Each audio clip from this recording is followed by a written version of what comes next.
시민 여러분은 한미일 군사동맹이 무엇인지 알고 계신가요? 한미일 군사동맹이 뭐길래 저희가 이렇게 반대하는지 혹시 한번 고민해 보셨는지 모르겠습니다. 오늘은 이제 새해도 됐으니 좀 새로운 마음으로 이 한미일 군사동맹이 무엇인지, 그리고 저희가 왜 반대하는지를 말씀드려 보도록 하겠습니다. 먼저 한미일 군사동맹은 누가 만들고 있는 것일까요? 물론 윤석열 정부와 기시다 정부도 한미일 군사동맹 구축에 공을 들이고 있지만, 한미일 군사동맹을 가장 만들고 싶어하는 것은 바로 미국입니다. 미국은 왜 저 태평양 너머에 있음에도 불구하고 이 아시아 지역에 한미일 군사동맹을 만들려고 하는 것일까요? 혹자는 이 한미일 군사동맹 구축의 초점이 북에 맞춰져 있는 것처럼 말합니다. 언론에서도 마치 북핵 대응을 위해 한미일 군사동맹을 만들고 있다는 그런 내용의 기사를 쓰고 있습니다. 그런데 한번 가정을 해봅시다. 만약 남북관계가 좋다고 가정했을 때 미국이 한미일 군사동맹을 만들지 않을 것이라 단언할 수 있을까요? 러시아가 전쟁을 하고 있으니 한미일 군사동맹을 만들어야 한다고 하지 않을까요? 그리고 만약 러시아가 전쟁 상태가 아니라고 한다면 중국이 국제 질서를 훼손하고 있으니 한미일 군사동맹을 만들어야 한다고 주장할 것입니다. 가정을 들어 말씀드리긴 했지만 한미일 군사동맹 구축의 본질적 목표는 중국에 대한 군사적 압박을 높이기 위함입니다. 당연히 한미일 군사동맹을 구축하면 북에 대한 압박도 올라가겠지만 본질과 표면을 거꾸로 말하는 것은 기만이자 거짓입니다. 미국 정부가 발간하는 보고서들을 보면 미국 대외 전략의 최우선 목표는 중국을 굴복시키는 것이라 표현하고 있습니다. 견제를 넘어선 굴복입니다.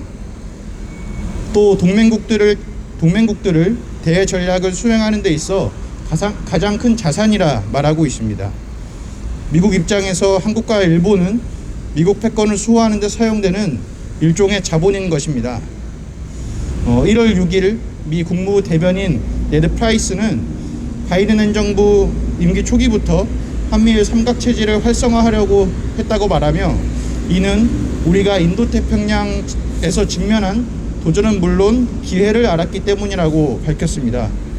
여기서 직면한 도전이란 중국이고 기회는 한미일 삼각동맹 구축의 적기라는 의미임은 자명합니다.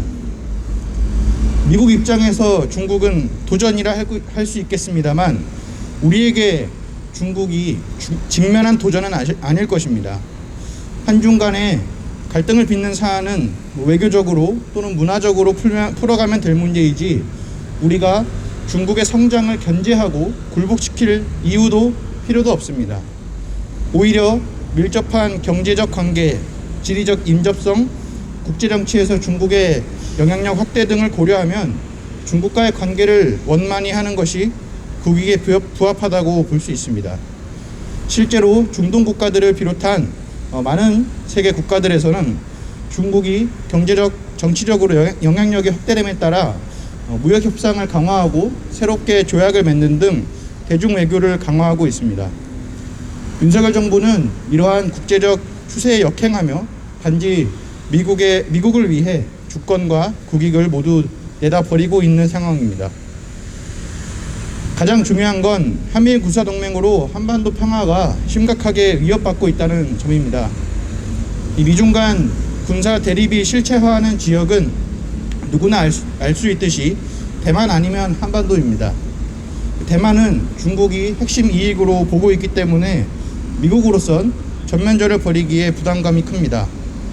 이곳 한반도가 전면전까지는 가지 않지만 꾸준히 군사적 압박 수위를 높일 수 있는 거의 유일한 곳입니다. 미국은 한반도에 사드를 배치하고 한미일 합동 미사일 군사훈련을 강화하며 중국에 대한 군사적 우위를 차지하려고 시도하고 있습니다. 미국이 한반도에서의 중국 압박 수준을 높이면 당연히 한반도 평화는 위태로울 수밖에 없습니다. 미중 간 대립으로 발생하는 군사적 위기를 낮추지는 못할 망정 핵심 주체로 나서고 있는 윤석열 정부가 정말 한심하기 짝이 없습니다. 시민 여러분, 우리가 왜 중국 압박을 위해 주권과 평화 모두 내던지며 나서야 한단 말입니까? 왜 우리를 식민 지배했던 일본, 해방을 위해 몸바쳐 싸웠던 민중들을 고문하고 학살했던 일본, 지금까지도 식민 범죄는 없었다며 과거사를 지우려는 일본과 동맹을 이뤄야 합니까? 내일 윤석열 정부 주관 강제징용 문제를 다루는 토론회를 진행합니다. 말이 토론회이지 피해자 지원 재단을 통해서 가해 기업이 아닌 다른 기업들의 돈으로 피해자들에게 보상하는 정부 방안이 확정지어지는 자리가 될 것이라는 우려가 파다합니다. 실제로 이미 포스코가 해당 재단에 60억 원을 출연했는데 40억 원을 추가로 내는 것을 검토하고 있다고 합니다. 그리고 오늘 이 아사히 신문, 요미우리 신문 보도에 따르면 이러한 정부 방안이 이미 최종적으로 이 정리 수순에 가고 있다는 보도도 있었습니다. 강제징용 피해자이신 양금덕 할머님은 이 동양 같은 돈 안 받는다며 잘못한 놈이 배상하라고 일갈을 하고 계십니다. 윤석열 정부는 강제징용 문제를 빨리 봉합하고 한미일 군사동맹 구축에 박차를 가하려 합니다. 2015년 한일 위안부 합의 이후로 얼마나 우리가 가슴 아프고 우리의 분노가 들끓었습니까? 2023년 또다시 이런 역사적인 비극을 맞이할 수는 없습니다. 시민 여러분, 한미일 군사동맹을 반대하고 강제징용 문제의 굴욕적 봉합을 막기 위해 함께 해주시면 감사하겠습니다.